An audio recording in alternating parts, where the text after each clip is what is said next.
She's got a light around her. Oh, and everywhere she goes, a million dreams of love surround her everywhere.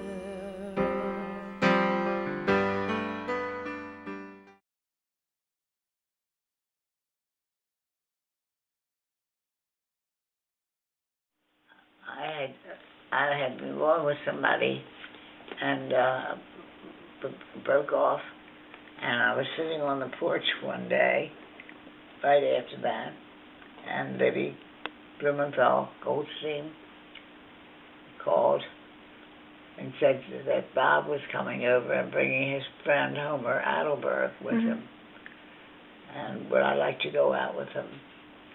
And I said no. I wasn't interested in going out with anybody. I was very upset about my break-off with this other fellow.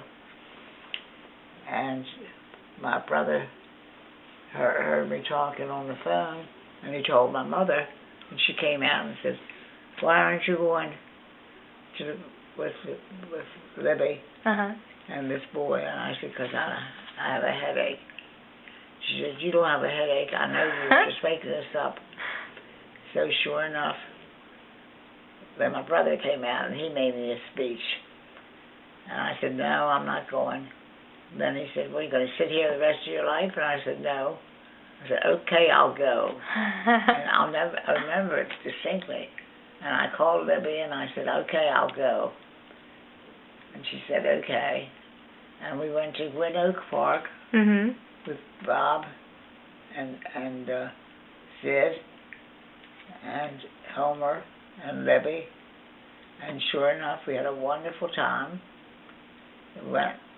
Then we came back, and he asked if he could call me, and I said sure. And he called the next day. He was looking for me. He called all the different girls. My sorority sisters all lived on Bedlow Street, and they called and said he was looking for me. And sure enough, that started our romance. Aww. So that was how I met Homer Adleberg. June 15th, 1949. 41? 9? 9. Yeah, I was married 8 years when he was born. And he was a jolly good boy. Right.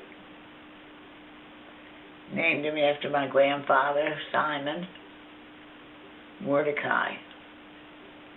He was a wonderful man, and I think Stephen's grown up to be a wonderful man.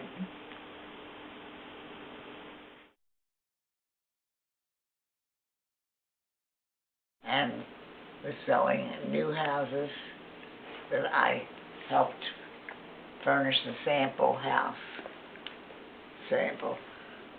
Living room and dining room.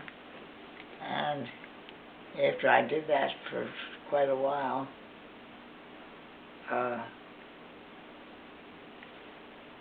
decided I liked that. And Phyllis and Paul Lichtenstein had a furniture store where I got some furniture for the sample house. And after a while, they asked me if I wanted to come work for them because they thought I did such a good job. That's great. On the furnishing the house to be sold. And I said yes. So I went and worked for them for about 20 years. Wow. And I really enjoyed it. I became a designer, interior designer.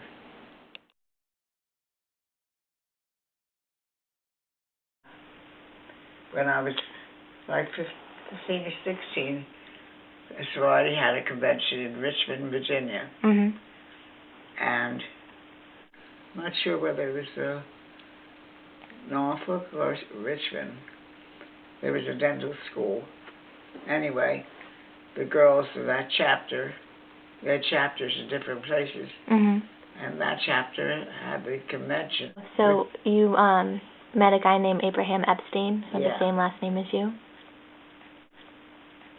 And and he was a dental student Mhm.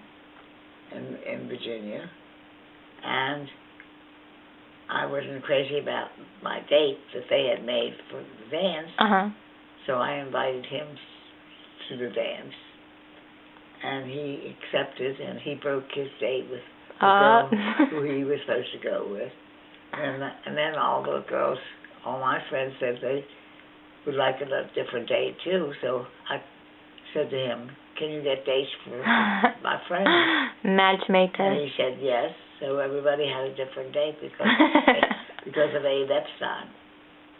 Because of your dating service. Yeah, and it was really wonderful because he was my date for all the different affairs that we had that weekend.